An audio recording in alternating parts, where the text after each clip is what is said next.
I swore that I thought we were done with the brick conversation. In my head, it's over. We had the fanfare of it first starting. We had all the reactions, and we finally got to the truth of the matter, and she's got 90 days in the hole and a 10-year social media ban, blah, blah, blah, blah, blah, blah. But one aspect of this that I thought would have come by now is all them people with their chest out that was saying black men are the problem, black men don't like black women, all this divide. I thought these people would have, the testicular fortitude to say, hey, I peddled a narrative and I was wrong. My bad. I'll do better. Silly Leon, I know. That's just another strike to the Leon card. But I had hope because when you that loud and confident and then you're wrong, I would think you would have the testicular fortitude to say, hey, I got this wrong. My bad.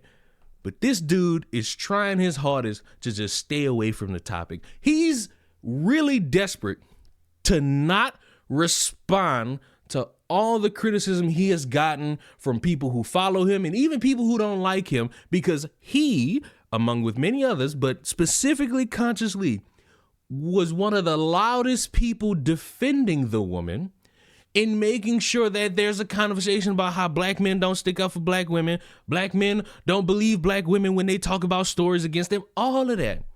And he was defending a lie. And what he's done recently is he's pinned a video that he did last year talking about his apology and how he led in discourse about dividing black people. It's like, no, because in that, you're still peddling a little bit of the lie about how, well, she lied about the circumstances of how she was hit, but she was hit. No, good sir. That video from a year ago is invalid because now we know she swung first, which means what happens next is self-defense. And because she might have stumbled and tumbled and potentially hit a car door on her way down, that's what caused that egregious whelp on her face. That is it.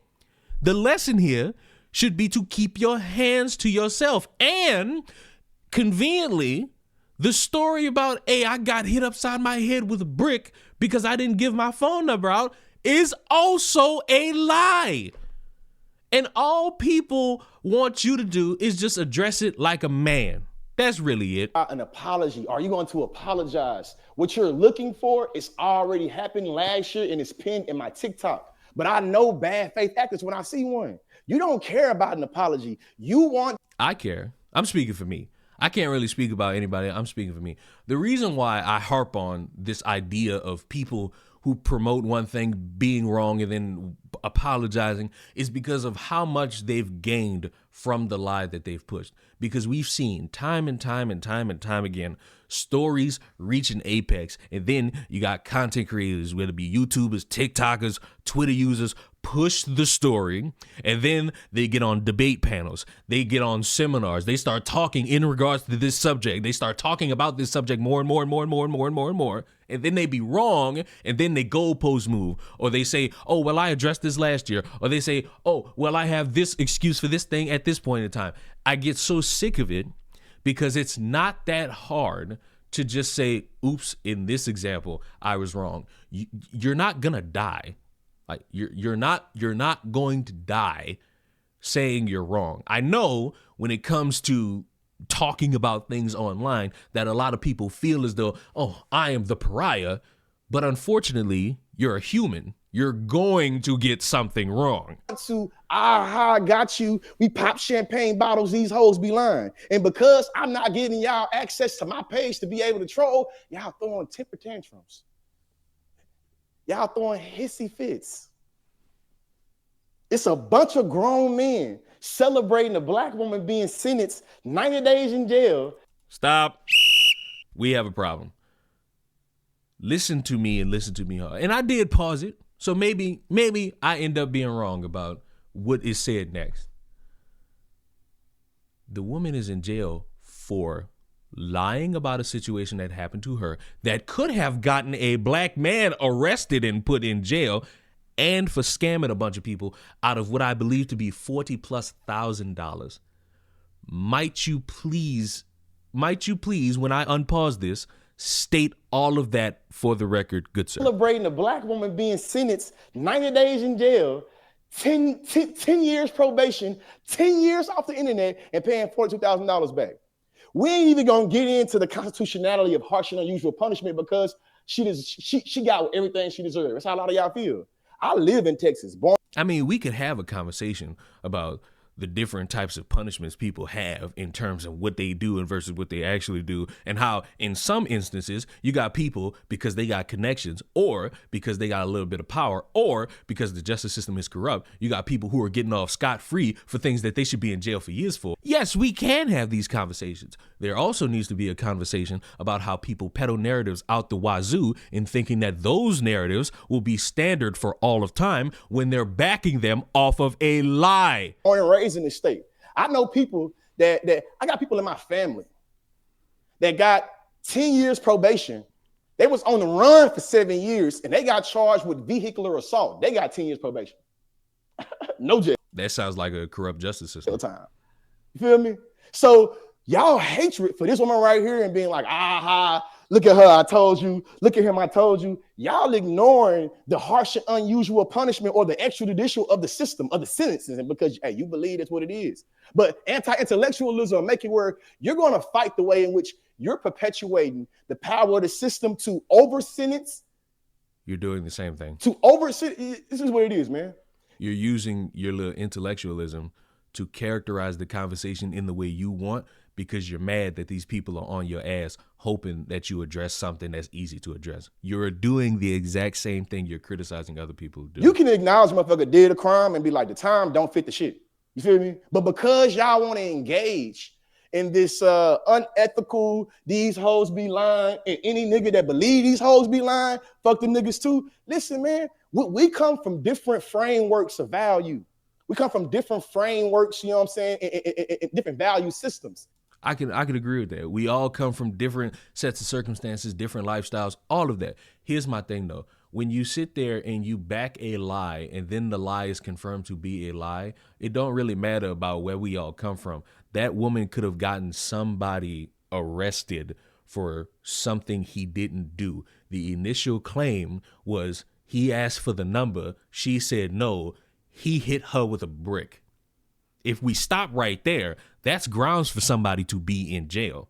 But because it didn't stop there and her story fell apart, and it's confirmed now that that entire subject matter is not even true, and she's not even supposed to be called Brick Lady. She's supposed to be potentially called I Fell on Car Door Lady. We now have reached a problem with people being consistent. And this whole discourse around men lying, women lying, men lying, black women hate black men hate black women. This conversation can't go away because no one's being honest. No one. Because people promote stories in different conversations, in different ethos, and they hope that they're true. What happened a few years ago? A black woman went missing, and everybody ramped up this idea that nobody cares about black women going missing. Nobody cares that black women get kidnapped. Nobody cares what happens to black women. And what happened? That woman lied. Her reasoning for lying, I think still to this day is unknown. And she ended up having to have her penance. That's a different penance from Brick Lady. So what? What's the gimmick that you're wanting to say here? That you're mad, people are on your ass, and now you want to try to pseudo-intellectualize your way around the conversation. No, all you ever got to do is just be like, hey, I stated this, information came out later, and we sat here, and we was wrong, my bad, in the future, I'm going to go about the idea of waiting for a little bit more. Because you was on these podcasts, you was doing these TikToks, dividing people off of nothing. And that, again, I said it, that apology from a year ago don't hold any weight because you still trying to weave in your own talking point around a lie. It was a lie then, it's a lie now. And I'm not speaking for all these motherfuckers who can't get a girl and they still bitter about that and they talking. I'm speaking for me. What irks me is the confidence to talk around the conversation instead of talking about and through it. Because if we could talk about it and through it, maybe we could get closer to an actual conclusion. But because that's impossible for people like him to do, we'll all continue to start hating each other for different reasons. Somewhere down the line, y'all started, okay, what is this? So a lot of y'all don't appeal to me. I don't appeal to y'all. A lot of y'all, I don't care to even engage with. You see what I'm saying? Y'all don't care. So don't, in the future, hope that people get on your side. Don't, if you feel as though right now you don't have like that intellectual fortitude to start dealing with people in any way because you don't vibe with them, they don't vibe with you, don't seek them out in terms of criticism or conversation or any of that. Just don't do that. Engage with me. So for me, it becomes, why do you spend so much time, energy, and effort watching a person's page that you don't like? You do the same thing. You have a TikTok where, you know, you react to things and you watch people say things. You and me do the same thing where we watch shit we disagree with and then we talk about it. Whether it be the exact same person or a different person saying the exact same thing, we do the same thing. And to me, is when we start getting into the attention economy of anti-intellectualism, or the attention economy of hate, and how the Dallas Cowboys are able to have one of the Dallas Cowboys suck. Go Broncos. Biggest sports brands in the world. Is because people hate watch them. And regardless of how much you like to root against the Cowboys, when you tune in to Jerry Jones shit, you're giving them capital. You're making it where there's value being poured into the Dallas Cowboys as a brand because you're giving them attention. I'm sorry, but you are not the Dallas Cowboys. You are a TikToker along with a content creator in other forms. And I'm almost certain there's other things about you that are positive that I know nothing about because I do not follow you past this point. The only reason I know about you is because of two things. One, because of that video you made years ago where you cooked that one guy who was making fun of you and how you grew up. Two, because of this and how you carried yourself in the conversation and how you were wrong about this conversation. A lot of y'all don't recognize that your hate and disdain for Conscious Lee is only making the brand get bigger. Yeah, you feel like it's pandering and you feel like it's something, but the organization over there and people over there, they didn't see it that way. So now you're mad and throwing a temper tantrum because there are people in this audience in this world that don't see my content the way you see it.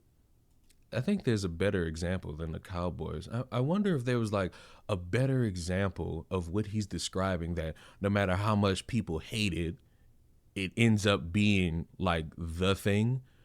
And yes, I'm talking about Trump. And now you mad. You feel me? It's just like, hey, I've made 1,000 takes. I got 3,000 videos circulating on the internet. Okay. Am I going to get every one of them correct? Hell no. Absolutely. Am I going to be, is information going to change? Hell yes.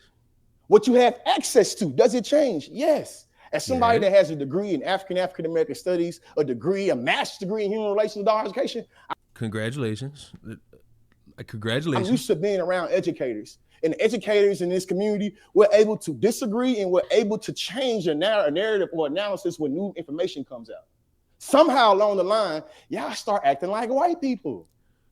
Sir, stop. You see, you're trying, and I respect it almost. You're trying to weave the conversation to make people feel bad for wanting you to be accountable. You just propped yourself up as somebody who's got all these accomplishments. Congratulations on each and every one of these accomplishments, because I'm certain you worked hard to get them. No bullshit. I'm certain you worked your hardest to get those accomplishments.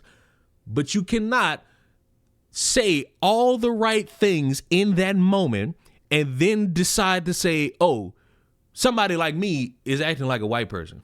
I'm sorry.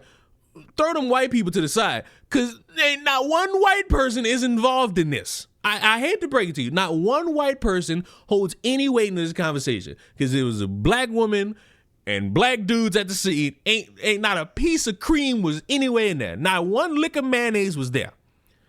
All I'm hoping for is that And you almost did it. He almost did it. He started talking about how information changes and how takes could be wrong. It is true. Takes could be wrong. He had the opportunity right there. But for some reason, we talking about white people. And you start to have this type of distrust that you believe is always already justified with people in your own community. Well, when people in my own community are pushing a lie that confirms to be a lie, that will create distrust. So now, because you've internalized black inferiority, because you've internalized a way to devalue people in our community, you start to feel like if people don't do it, something wrong with them. Yes, because that's mistrust. I can't take you as credible when you spend your time promoting a story that ends up being untrue, that you and others were constantly talking about. It wasn't just like a one thing and then you moved on to the next thing. You made several TikToks around the subject.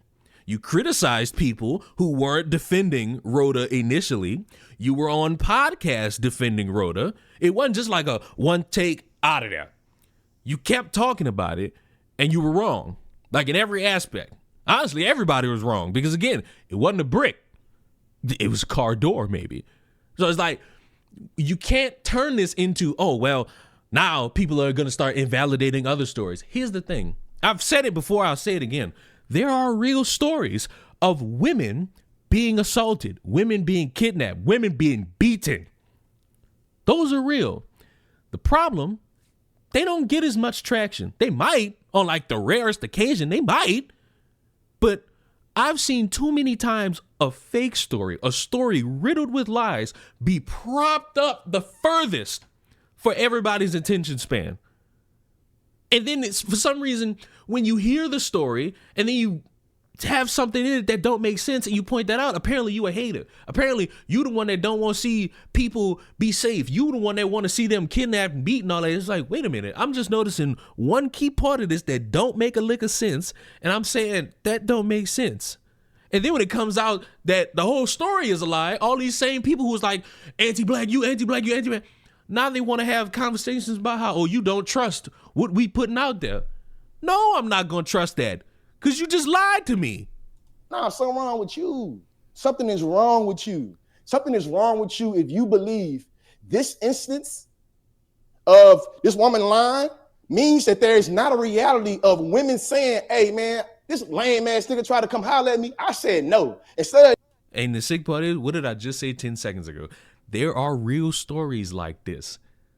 There are. As uncomfortable or as much in your little hug box as you want to be to where you ignore it, there are stories like this all the time. And those stories deserve the same traction that y'all gave to bullshit. But when y'all pass those stories up to fixate on bullshit because you want to be entertained by the outrage you get on social media, we have a problem. That nigga walking off, he got mad and wanted to hit me.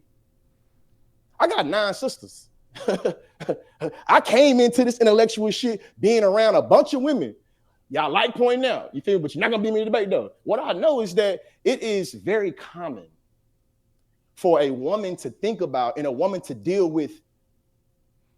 You know, the video just cut off.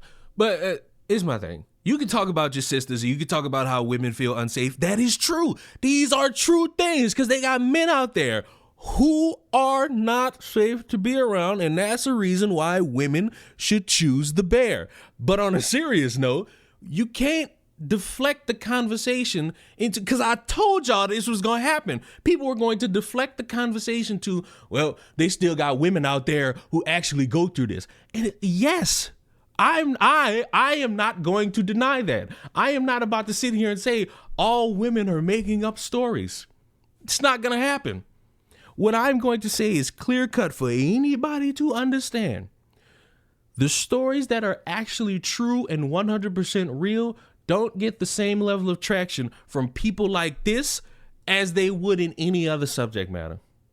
And when it comes out that these people have promoted and banked on a lie that confirmed is a lie, they flip the conversation to make you out to be the bad guy for wanting them to address their lie. Don't fall for it. Don't fall for this trap of, oh, you the bad guy because you want to hold me accountable. You the bad guy because I was the one sitting there telling you a lie and the truth came out and it made me the liar, but you wanting to hold me accountable, you the bad guy. Don't do it. If you genuinely care about the subject matter, just say, all right, got this wrong, my bad, I was believing a lie. However, there are still stories out there that need our attention, that need our care. There are women out there who need their stories to be heard. Just that fucking easy. But because that's difficult for people to do, this is the bullshit we got on our hands for everybody to see.